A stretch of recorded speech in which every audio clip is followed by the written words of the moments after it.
C'est une secousse sismique, un bouleversement total de l'âme qui laisse absolument sans voix dès les premiers instants. Que l'on s'y plonge en livre audio ou en édition papier, l'expérience de cette œuvre, elle est viscérale. C'est le prophète de Khalil Gibran. Une plongée vertigineuse dans nos luttes humaines les plus intimes, la passion déchirante, la souffrance, et cette quête éperdue de sens qu'on partage tous. C'est complètement magnétique. On y suit Al-Mustafa, c'est un sage solitaire exilé sur une terre étrangère appelée Orphalaise. Et on atterrit direct dans l'action. Le navire qui doit enfin le ramener chez lui apparaît à l'horizon. La foule affolée l'encercle sur le rivage et ils le retiennent presque de force pour lui arracher ses ultimes secrets. Et c'est là qu'est le grand paradoxe.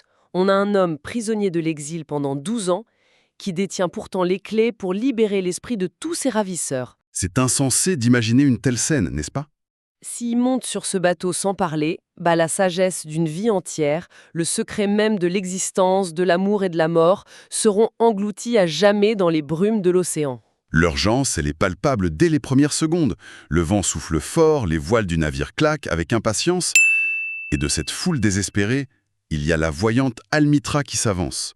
Mais pourquoi le supplier de parler maintenant, juste avant son départ? Parce que face au départ définitif, face à la fin, les masques de la société tombent. On n'a plus le temps pour les politesses, c'est l'heure de la vérité brute. Et il leur répond pas avec des petites règles morales ou des doctrines bien réconfortantes, mais avec des images qui transpercent le cœur direct. Quand il interroge sur l'amour, il détruit instantanément l'illusion d'un sentiment douillet et passif. Ah oui, complètement. L'amour est décrit comme un véritable fléau dramatique. Il compare l'amour à un paysan qui bat le blé pour le mettre à nu. L'amour, il nous broie jusqu'à la blancheur. Il dit même que l'amour crucifié autant qu'il couronne. C'est d'une violence inouïe. C'est ça. C'est une transformation brutale, mais absolument nécessaire pour devenir sacré. L'amour n'est pas là pour rassurer notre ego, mais pour le consumer. Ce qui fait monter la tension d'un cran quand la foule enchaîne sur le mariage. Parce que si l'amour est ce feu qui nous broie, comment on peut survivre à l'éternité ensemble? Sa réponse prend tout le monde à contre-pied. Pour survivre, il faut créer un vide immense. Il utilise cette image incroyable des piliers d'un temple. Pour soutenir un édifice majestueux, les colonnes doivent impérativement rester séparées. Ouais, il dit que le chêne et le cyprès poussent pas dans l'ombre l'un de l'autre. C'est brillant. Exactement. Il évoque aussi les cordes d'un luth. Elles vibrent toutes de la même mélodie, la musique les traverse en chœur, mais chacune reste profondément seule, attachée à sa propre cheville. C'est une redéfinition hyper féroce de l'attachement. L'amour véritable exige de l'espace pour que les vents du ciel puissent danser entre deux âmes. C'est respirer ensemble, mais pas s'étouffer. Et alors là, survient ce choc monumental concernant les enfants.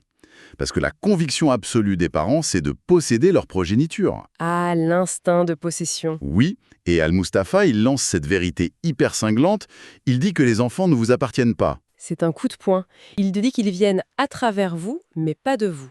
Et la métaphore qu'il utilise, elle est parfaite. Il compare les parents à un arc qui se plie dans la main de l'archer. L'archer étant la vie elle-même. Voilà. Et les enfants, ce sont des flèches vivantes projetées vers demain. L'archer vise une cible dans un futur que les parents verront jamais. L'arc doit juste propulser la flèche.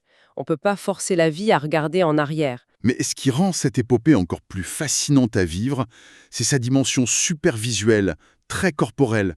Tout au long du récit, on a ces figures au visage christique, des corps nus, éthérés, suspendus dans l'espace. C'est vrai, il y a une esthétique très particulière. Pourquoi une telle obsession pour la nudité et la brume, à ton avis, Caligny? Parce que les vêtements, selon lui, ils cachent notre beauté naturelle sans jamais vraiment parvenir à dissimuler notre laideur intérieure.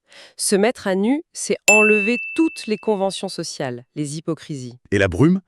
Il y a toujours cette brume omniprésente. La brume, c'est l'origine brute de tout.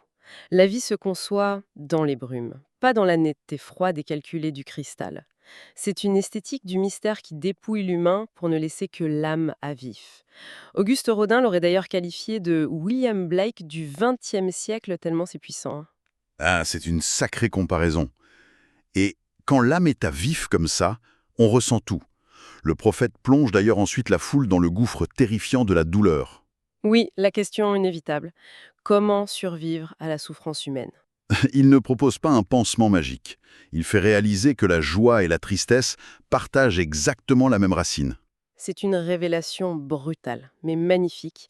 Il explique que plus le chagrin creuse un cratère profond dans notre être, plus il crée un espace gigantesque pour y accueillir la joie future. C'est les vases communicants.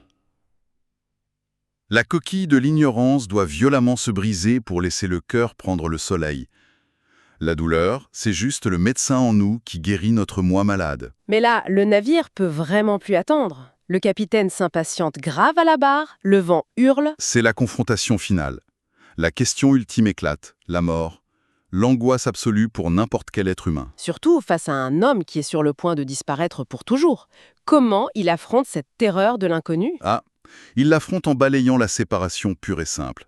Chercher à comprendre la mort, c'est fouiller au cœur brûlant de la vie. Il utilise l'image du hibou, tu t'en souviens? Ouais, le hibou qui est aveugle le jour. C'est ça, le hibou ne peut pas décrypter le mystère de la lumière avec des yeux faits pour l'obscurité.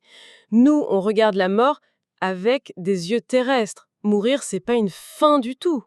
C'est se tenir nu face au vent féroce et fondre littéralement dans la chaleur du soleil. C'est une libération du souffle. Le crépuscule enveloppe finalement Orphalaise, le bateau lève l'ancre et s'éloigne lentement vers l'horizon est, avalé par la brume. Al-Mustapha laisse derrière lui une foule complètement stupéfaite, foudroyée et transformée à jamais. Mais avant de disparaître, il lance une promesse lourde de suspense. Il dit que du plus grand silence, il reviendra, sous une autre forme. Une autre femme l'enfantera. Alors que le navire s'efface totalement, il y a un silence assourdissant qui s'empare du rivage. Et on se demande tous, quelles autres vérités indicibles, quelles autres révélations foudroyantes il a pu chuchoter ou emporter avec lui dans l'océan. Cette tension insoutenable entre l'exil, la vie et l'éternité, elle exige vraiment de se jeter à corps perdu dans cette histoire. Il est vital de vivre cette expérience par soi-même pour en déchiffrer tous les secrets. Parce que se contenter d'en parler, c'est rester sur le rivage. Dans notre monde hyper bruyant aujourd'hui, est-ce qu'on n'est pas tous comme cette foule affolée à chercher des réponses faciles alors que la vraie sagesse demande d'affronter sa propre brume en silence? C'est clair. C'est un voyage dont on ne ressort absolument jamais indemne. Tiens, justement, ça me fait penser, j'ai une bonne nouvelle pour vous qui nous écoutez. Ce livre est disponible sur Audible et vous pouvez le récupérer gratuitement en cliquant sur le premier lien dans la description.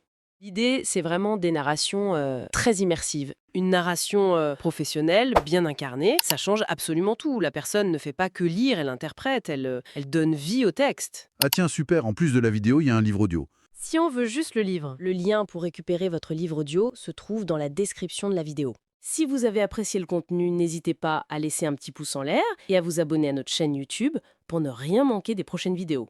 Pour ma part, je vous donne rendez-vous très bientôt pour une prochaine vidéo. En attendant, je vous souhaite une excellente fin de journée ou une agréable soirée et à très vite.